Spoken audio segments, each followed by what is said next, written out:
to the world. Subscribe now to the Hot 97 YouTube channel. It's Ebro in the Morning with Laura Stiles and Rosenberg. It's Ebro in the Morning. You got Laura Stiles, you got Rosenberg, and the BX Zone. Michael Blake is back on the program. Yeah. You're running for the 15th Congressional District in the Bronx, correct? Indeed. We're trying to bring this home on June 23rd. Now, is it a state job or a federal job? Federal, man. We're trying to go back to Washington like we were there with Obama, but it's time to go do it on our own now. There you go. Michael Blake, who has been on the program before, tell us why people in the Bronx in the 15th District, which covers what, should be voting for you. 15th District. So we're talking Melrose, High Bridge, Morrisania, Fordham Road, East Tremont, Concourse Village, so pretty much South and West Bronx. First, this is home for me. I grew up here. I grew up Creston and Burnside. So unlike most people in the race, I'm actually from here and represent the community. But more importantly, I think it does matter who we send to Washington. And you got a lot of cats that are just trying to run for position's sake, as opposed to actually trying to change the game.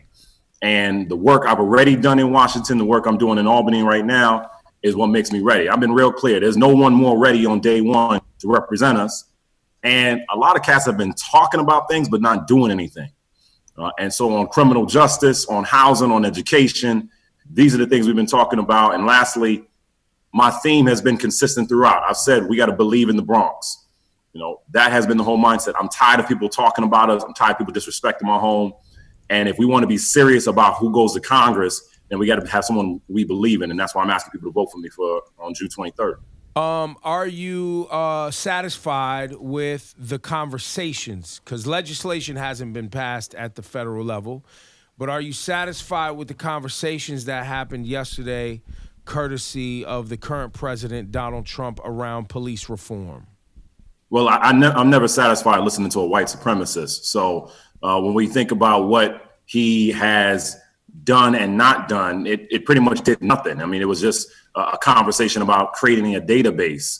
That's not real. You can't keep gaslighting, talking about you disrespect black and brown people, and then say, let's create a round table. I mean, to me, that's nonsense in every possible way. You can't say that you're fine liberating states. You can't say that when people loot, you shoot, and then come back around talking about, well, let's create a database. That does nothing for me. And so when we talk through what can we do, I think there needs to be a national registry for police misconduct. If you bounce around different jobs, I should know if you had something in your past. Right. I think there needs to be a real clear focus on what we do for alternatives incarceration. And we actually got to take down the money that's coming for jails and prisons and put that into the schools. To me, if you're doing that, that's real criminal justice. And that's something I've done before. The 21st century policing plan of how do you build schools, not jails? How do you actually have community officers on the force?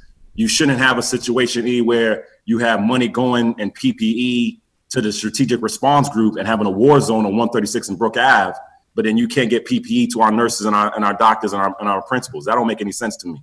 So I put nothing in what Trump's talking about, but next year, it's the plan that I'm in Congress and Biden's in the White House. How would you, for the Bronx, and specifically for the Lincoln hospitals and the Barnabas in the Bronx, how would you make sure that they have better funding? Is that something that you can help? Because during the COVID, and we're still in it, but during its height, when we were headed towards what they were calling the apex, I was getting calls from doctors at Lincoln Hospital that were begging for money. And we're talking about they just needed $600,000 because they didn't have monitors to monitor hospital beds because, going in and out of the rooms, every time you went in a room, you had to change your PPE. They didn't have enough PPE. So they were trying to figure out systems to monitor patients without having to go in and out of the rooms to check on them.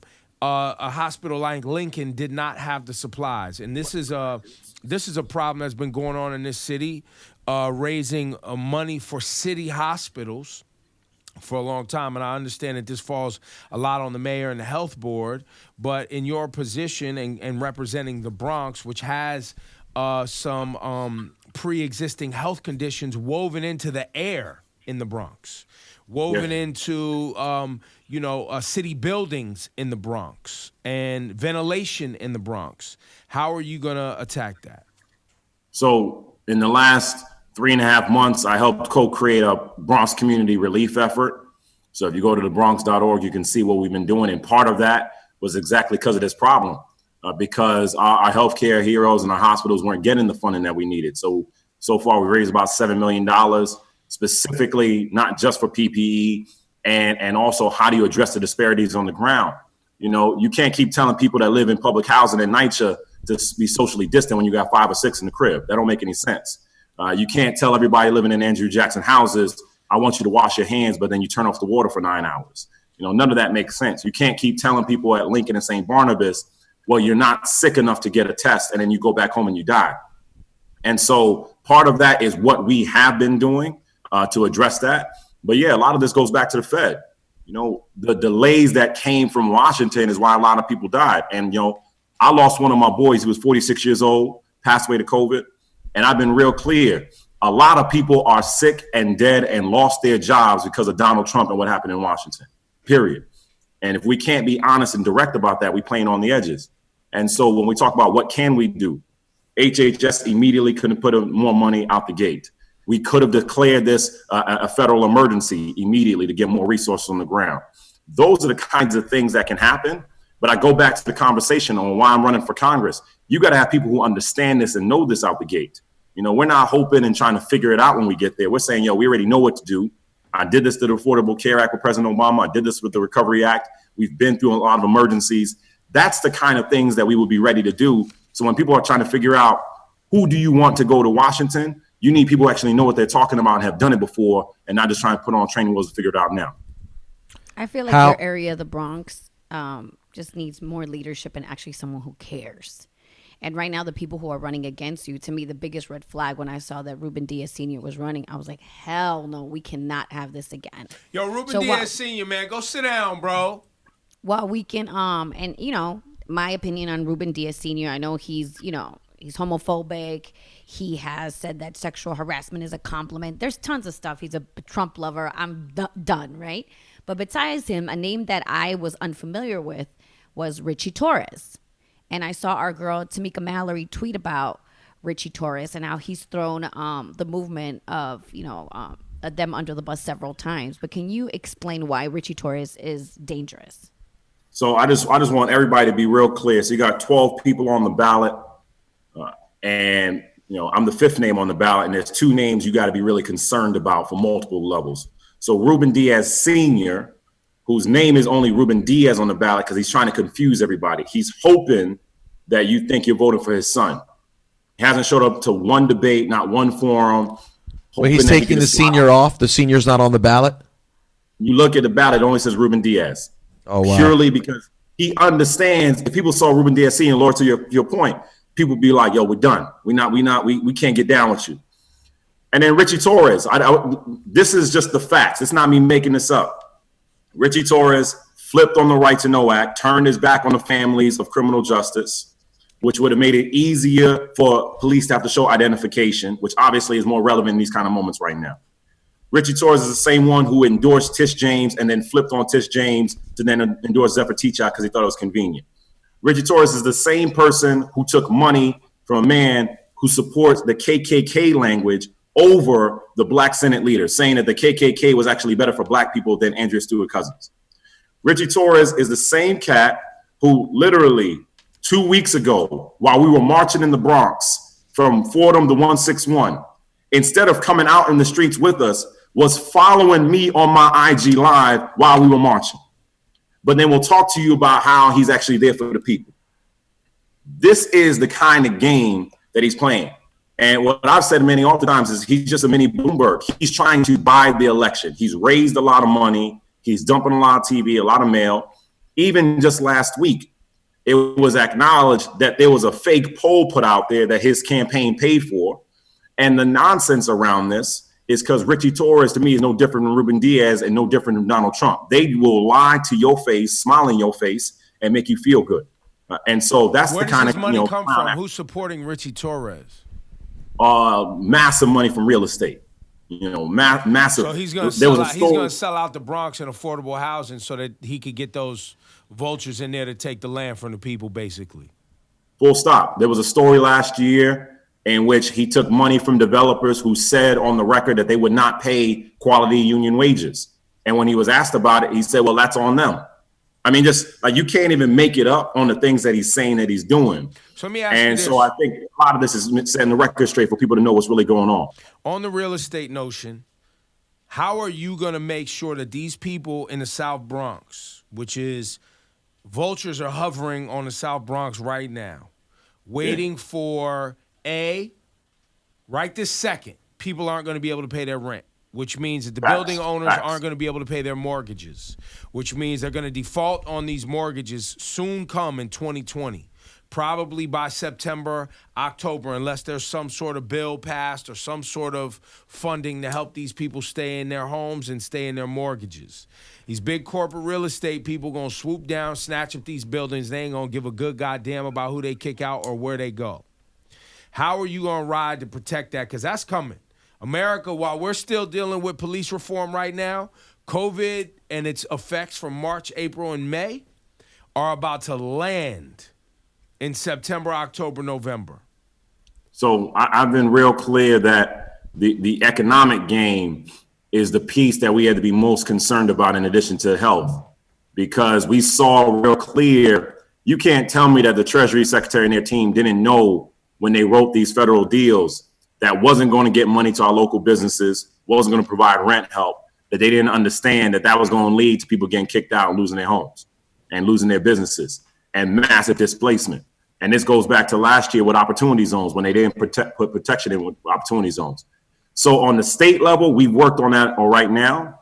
You know, we've been able to push back to make sure you can't be removed from your spots. You can't be kicked out. They can't evict you. But on the federal level, the main thing I've been saying, and which no one else in this race has been talking about, if we're serious about changing what's happening in the South Bronx and protecting us, we got to go from area median income to neighborhood-based income. And what does that mean on affordable housing? What does that mean on development? It makes no damn sense that the Bronx's affordability is connected to Westchester, Rockland, and Suffolk. Absolutely That make any That's ridiculous. Right. And so everything needs to be localized. If you do that, then you make it easier to make sure that people are protected. These local small businesses, the local what's homeowners. standing in the way of that? What needs to get done to make it zip code specific or, you know, Federal. some group? That's a federal thing. Purely federal. That HUD could do that right now. They could do that right now. But the fact that they're not is that we're not putting enough pressure on them. And there's not enough people talking about that. You know, when we talk about displacement, that's the game that we're watching here. The last thing we need is for folks to try to come on in and kick out these black and brown folk that are living here right now. Well, because people forget that the reason the Bronx is even where it is right now, specifically the South Bronx, is because of the black and brown families that didn't leave when the shit was burning in the late 70s and 80s. They built the neighborhood back up. And that's why I told people when the looting and fire and everything was going on Fordham Road, yo, don't burn down in a few minutes, but we took, decades to build up. Plain and simple. Michael, how big a difference is it for you running for the House? How different will your job be as a congressman if Donald Trump is reelected versus Joe Biden is elected president? I mean, that would be like, do the Knicks finally make it out of the first round, or do they continue to be, lottery picks right now? Right? I mean, it's such night and day. I mean, Trump Can you explain winning, to people how that is? Trump winning would validate his entire supremacist agenda, and he would feel emboldened to do anything he wants to do even further, right? And if you've already been wilding out with the possibility of losing, as in Donald Trump, and then you get 4 more years, what's going to stop you from going even further? What's going to stop him from taking money and saying, you know what, fuck it, let's go build the wall. I ain't going to worry about your lawsuits. I'm going to end your affordable care. I'm going to end all that. I'm going to take money from your public schools. I'm not going to give money to your public hospital. What you going to do? Not only that, but what's peculiar, Rosenberg, because we've asked this question of several people who have come on the program to give clarity to the individuals who are still somewhat thinking that Biden and Trump have anything in common as far other than running for the same office and being I don't even know if Trump's a politician. But also, where do people get off believing anything Donald Trump might do for them or their local community? There is no track record for that. So I think this is, and I think, Rosenberg, this is to your question. This is the evil of Donald Trump, right? I'm going to not help you for 3 years as he did. And then straight up say to you, you know what? I know you're going through a coronavirus pandemic. I know you're dealing with police brutality. I know you're dealing with institutionalized racism, but I'm going to send you a check with my name on it. And I'm going to hope that that by itself is going to remind you that I rock with you, right? You know, I'm going to be the one that helps your business stay open, even though I haven't done anything for your business for 3.5 years, right? And then, yeah, on the other side, they could say all that, but I was the one that wrote you a check. I was the one that broke you off. My name was on the joint. I made sure my name was on it. Facts, right? So when we talk about the difference here, we're literally talking with Biden. How do we not just ensure restoring and trying to rebuild in Black and brown communities that have been devastated? Donald Trump winning would essentially be taking us back pre-1950s, if not worse. No money for your businesses, no money for your schools, no money for your hospitals. And then on top of that, that would be a Trump victory while we're dealing with the census and redistricting. So you know what? Oh, okay, I'm going to make it even harder for your communities to get anything. So our whole focus and why I'm running for Congress and why we keep telling people why this matters, we have to stop playing games and thinking it only matters who you elect for the presidency. Because where would we be right now if we didn't have a Democratic House to push back on all this nonsense? Yeah, man. And so this is why we got to remind people, June 23rd is the first time we've ever had an election like this. Not only is the first time we've had a pandemic of poverty, racism, brutality, etc. We got presidential election, congressional election, state Senate, state assembly, judicial delegates, all at the same time. We got early voting, absentee voting, and you can vote on the same day. So straight up, everybody, there is no excuse why you don't vote in this election. And we can't keep saying we're going to wait till November. We're done with that. Going to November is done. You got to get involved now. So that's the difference of what would it be. It truly would be survival. People and businesses and homes are not going to survive if Donald Trump and Ruben Diaz Sr. and Richie Torres and the other cats like that win. It's about making sure the right people win these races.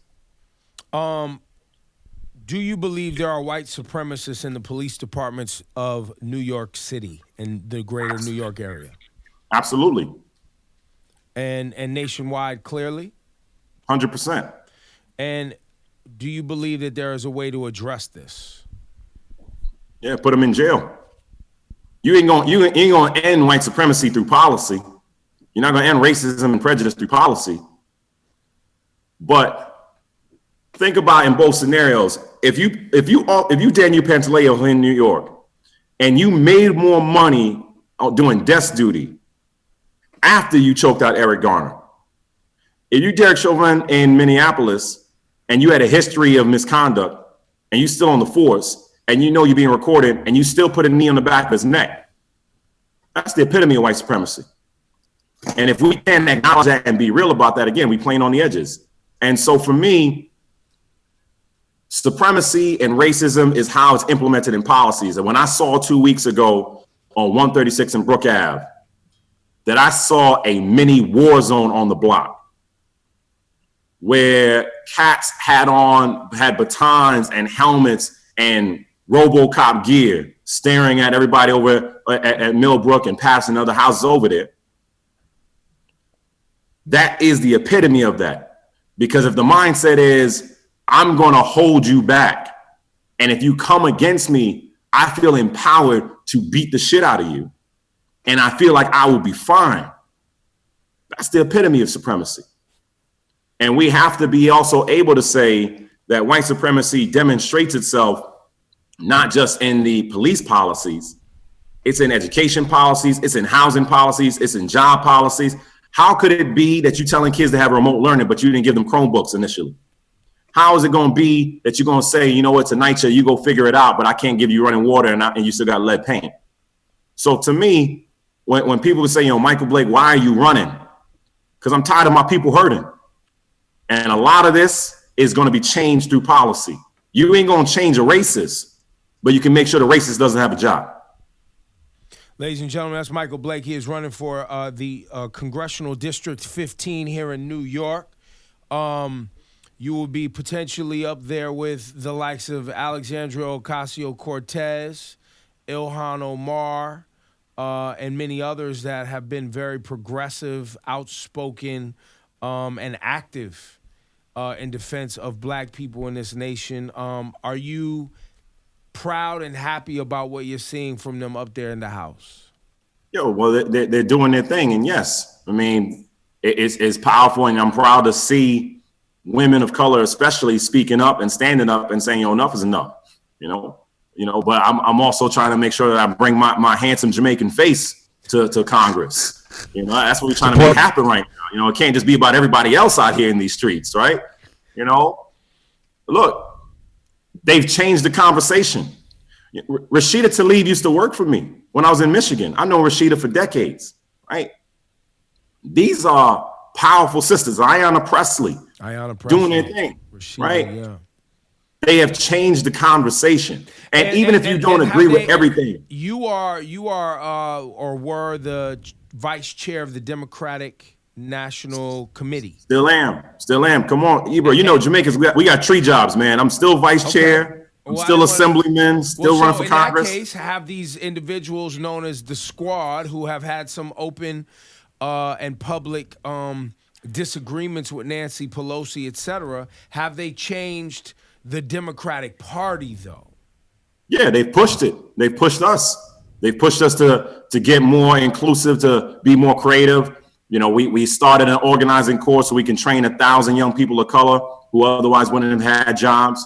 We made sure that Senator Sanders and their team were part of the progressive platform we put together. But, look, I'm from Creston and Burnside, so I got my own squad, right? And so at the end of the day, it's how do we all come to the table with our own backgrounds and come to the table to push the conversation. And I'm coming at this from a frame and a lens that all of us are coming at this trying to just help our people, right? And I respect that. I respect how you want to have a conversation around democracy and voting rights and education, and I can be a man and a feminist at the same time. I want to do all of that. Let's talk about all of that. And it's okay for us to have disagreements. I would rather us have disagreements and push further than to be on the Republican side where they all agree on a nonsensical agenda that's purely about white supremacy, purely about holding our people down. That's not what we're trying to do. And so I got much love for the squad, but I also got much love for the 16 labor unions who've endorsed me. I got a lot of love for 43 members of Congress who endorsed me. Congressman John Lewis, who's endorsed us, Senator Cory Booker, who's endorsed us, all different Congressional Black Caucus. We doing the work. And what we're saying right now is judge me on what I've done in the last 6 years in the Assembly. You cared about raise the age, we did that. My Brother's Keeper, we did that. Money for public housing, we did that. Diversity medicine did that. Judge me on what we did in the White House. We brought Obama to the Bronx through My Brother's Keeper. And if you believe in that, then I'm asking you to believe in me. And the same way you believe in the members in other districts, that's what we're trying to make happen here. Can we come up with a way to make white people earn their kente cloth? That they just don't get it because... Talk to Rosenberg. Let's ask Rosenberg for some advice on this right here. Well, I'll say this. The kente cloth thing was ridiculous, and I don't see the need to do it. However, I am upset that if they're going to give it out, Nancy Pelosi would get one before me. That's hurtful. That's... I mean, Rosenberg, you can run for Congress. Unless these white politicians are going to start vocally pointing out white supremacists, which some do, vocally pointing out white supremacy within these police departments, vocally pointing out bad cops who are killing and abusing black people in their neighborhood and being vocal about it, they shouldn't be earning these passes to be, cloaked in royal cloth from the great Ashanti Kingdom in Ghana. It should not be happening. Only if Rosenberg gives them a pass. I don't think I get to make that. I don't get to. Yeah, don't set me up. Yeah, I'm not falling for it. Yeah, believe me, I'm not getting set up here. So there's a video of me. Michael Blake wants a video of me demanding a kente cloth. Not gonna happen. I ain't gonna let you do my guy like that. I'm good. He got enough problems. I'm just saying, it's just like, what are we even doing out here? It's just, I wasn't ready for that. Let's just say that I wasn't ready for that. I wasn't. You could take a knee. I wasn't ready for the kente cloth. Right. But that's just an example. Old people are going to old. I'm like black, white, whatever. The Congressional Black Caucus did the same thing that old politicians do. They made a decision that this was a good idea, and they thought like, oh no, it'll be cool. And, I mean, they got it from us, And the to show CBC. solidarity, Yeah, it'll look good. But But listen, sometimes old people, whether you're black or white, you're still old and washed, and that was a terrible idea. I think people got a little too excited about Juneteenth coming up, right? And and just felt the need to push a little bit further. So what I'm going to do is I'm going to flip it on folks and say, instead of the kente cloth, you got a chance to elect the first black Congress member ever from the Bronx, which I just want people to know. We've never done that. Despite the Bronx, I know, we go back. Wait, there's never been one black congressman or woman from the Bronx? We have never. Charlie Rangel represented parts of the Bronx, but he was from Harlem. We have never elected a black Congress member from the Bronx. How many districts are in the Bronx? We have 4 congressional districts. New York 15 is completely in the Bronx. It's the only one completely in the Bronx. And when people say that, they're like, yo, how could that be? I'm like, look, that's been the reality. There's been so much conversation about race and like, yo, a black man shouldn't have this. You shouldn't get this. Then I flipped it on people. I said, I have more Latino elected officials who've endorsed me than the other 11 candidates combined. So you want to rock? We could talk about black. We could talk about Latino. We could talk about the African coalition who's endorsed me. We could talk about the Garifuna Pact that's endorsed me. All these different communities are saying enough is enough. Now you're in the BX. Ebro trying to earn his cloth right now, right? Now you're in the. Yo, my cloth is earned from Ghana. Don't try to play with me. Now you're in the BX. You're in the BX. How is your Spanish? So what happens when Michael Blakeito gets going? You know what I'm saying? Mi nombre es Michael Blake, candidato para el Congreso District 15 y asambleísta para el Distrito 79 y probablemente trabajo presidente Obama. Come on, man. I'm from Preston and Burnside. What do you think right now, Rosenberg? I got to make this happen right now. Feeling it. Yo, Michael Blake, man, it's been a pleasure, sir. Good to talk to you again. Man. Remember, everybody out there, we vote on June 23rd, but early voting has already started. Yep. If you've missed, as of today, I think you've missed the deadline to get the ballot mailed to your house. But early voting locations, you can get them at voting.nyc. You can find out your locations. But June 23rd is the date. Are we still filling out the census? When was the census closed? Still got time on the census. It got extended until the summer. But I want to say one thing that you just said, E, just so we're on the same page. It is, so vote.nyc to figure out where to vote. You still can request an absentee ballot if you go to your Board of Elections. You just can't do it online. Got it. So early voting goes till June 21st. There's 10 specific spots in the Bronx. Or you could do absentee voting, or you can vote the day of. But yeah, we still filling out the census. And then, Blake4congress.nyc if you're trying to figure out what we're doing here to bring this home. Michael Blake, thank you, sir. Thank you. Always Michael. family. Thanks, Michael. Peace.